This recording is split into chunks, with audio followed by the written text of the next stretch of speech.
Room 217 again. 3 years ago, the sky was a symphony of purples and oranges over the sleepy coastal town of Seaborough.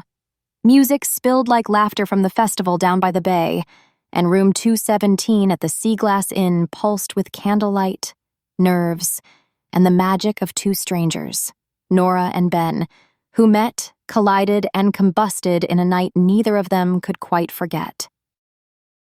But life, as it does, threw its curveballs. Numbers were lost, emails mistyped, and eventually, time did its erasing thing. Nora married someone else.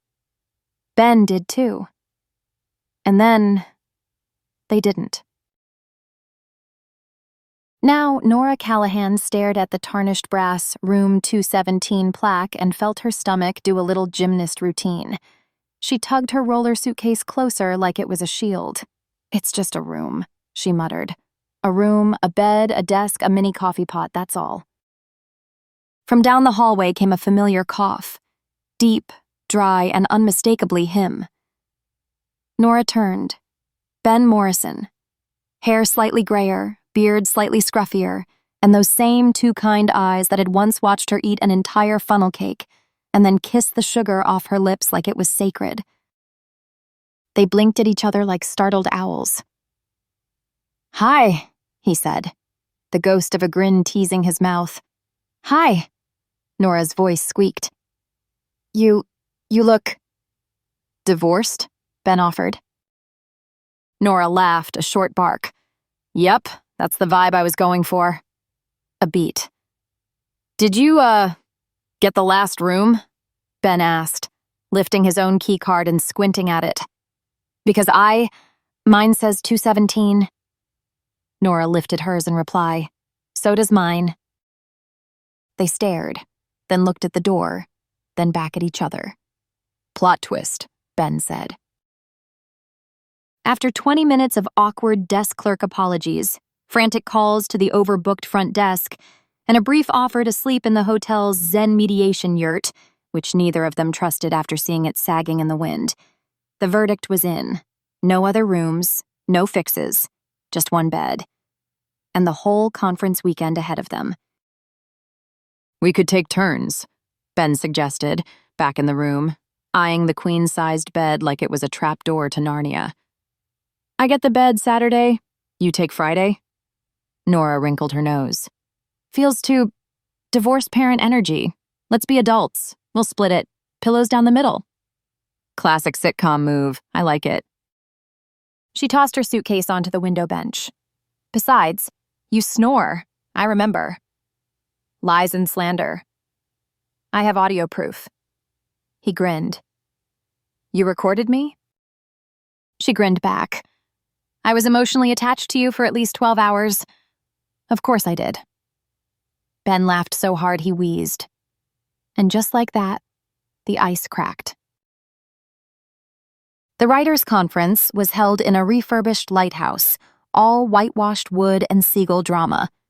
Nora gave a talk on character flaws. Ben ran a workshop on romantic tension.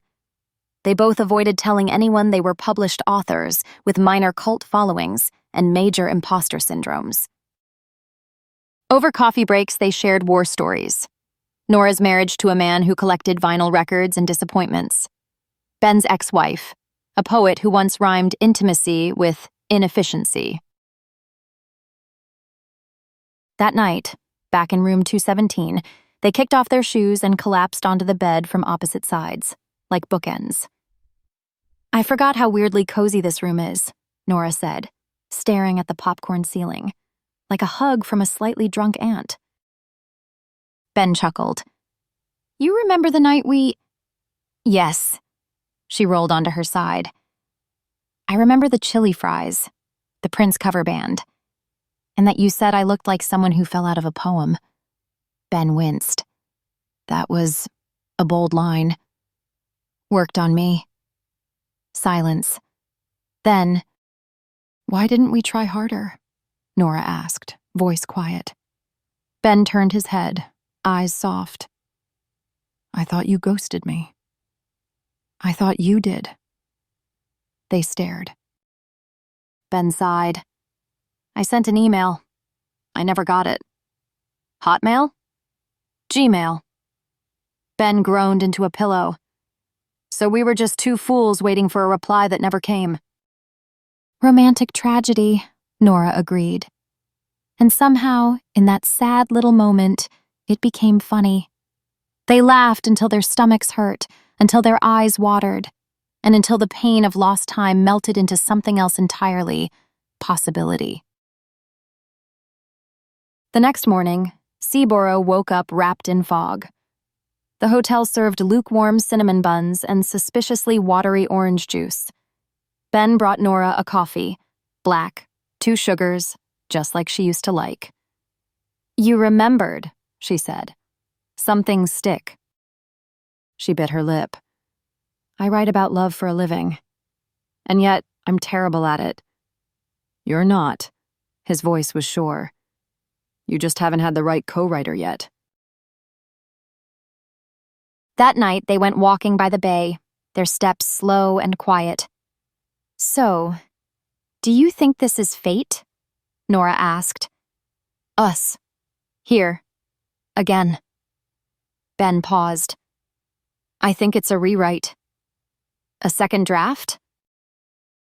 Yeah, one where we don't end with a typo and an empty inbox. She smiled. You always did have a way with metaphors. And you always looked good under string lights. They reached the pier, where a musician strummed a lazy tune. Ben reached out a hand. Dance with me? In the middle of the street? No one's watching. They were. But Nora didn't care. She stepped into his arms, the music soft, the moment stitched with a sweetness she hadn't felt in years. They moved like memory, like maybe time had looped just for them. Room 217 waited with clean sheets and a turned-down blanket. But that night, it was filled with more than just awkward nostalgia. It was laughter and tentative touches. It was open hearts and whispered regrets. It was a slow burn reignited. And in the quiet, just before sleep, Ben murmured, Still emotionally attached? Nora smiled into the dark. You have no idea. Sunday came too soon. The conference ended with applause and awkward LinkedIn exchanges. Ben and Nora packed their things in silence, the kind that says, I don't want this to end. At the door, Ben hesitated. I live in Portland, he said. Now, I mean. Nora blinked. I live in Portland. No way. Way. They stared, laughed. Okay, Ben said. No more emails, no more missed connections.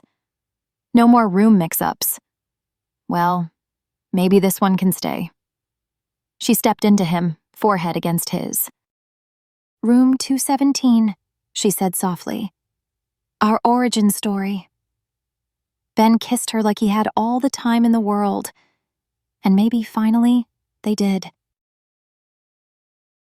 A few years later, the ocean stretched out like an endless promise, copper and violet under the setting sun.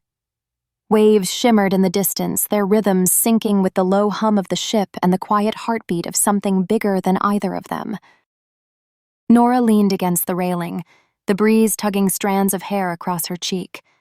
Behind her, Ben's arms slid around her waist, warm and easy, like he'd always been there and always would be. 3 years. 3 whole years of shared coffee spoons, mismatched socks, inside jokes, arguments about nothing, and all the glorious, stubborn silence of understanding. You ever think, Nora said, her voice caught between thoughtful and teasing, that we dodged a bullet not getting married? Ben let out a soft laugh behind her, his chin resting lightly on her shoulder. You mean we escaped the white picket trap? She turned slightly to look at him. Marriage, Ben, is a fence. Pretty, yes, whitewashed and blooming with social approval, but still a fence. Boundaries set, expectations drawn in chalk. And the second you tell someone they can't go past the gate, they want to hop it, he finished, smirking. Nora nodded. Exactly. But when there's no fence, no locked gate, no rules keeping you in, then there's no thrill in sneaking out. No reason to run. He was quiet a moment, the wind ruffling his curls. Then gently, I'd never run from you, Nora. You know that, right? She blinked, softening. Even if there was a gate? I'd still walk back through it. Freedom for me is being with you. No ceremony needed. She laughed, low and grateful. Poetic, Ben. Dangerously close to proposal territory. He kissed the top of her head. Don't get scared now.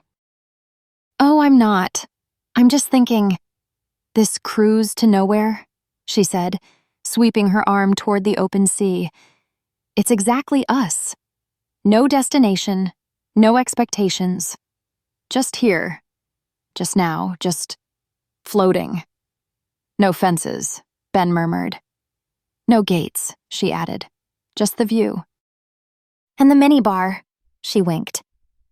They laughed together, voices rising like gulls into the fading light. The ship sailed on toward nowhere in particular, and everywhere that mattered. No fences, no gates, just them.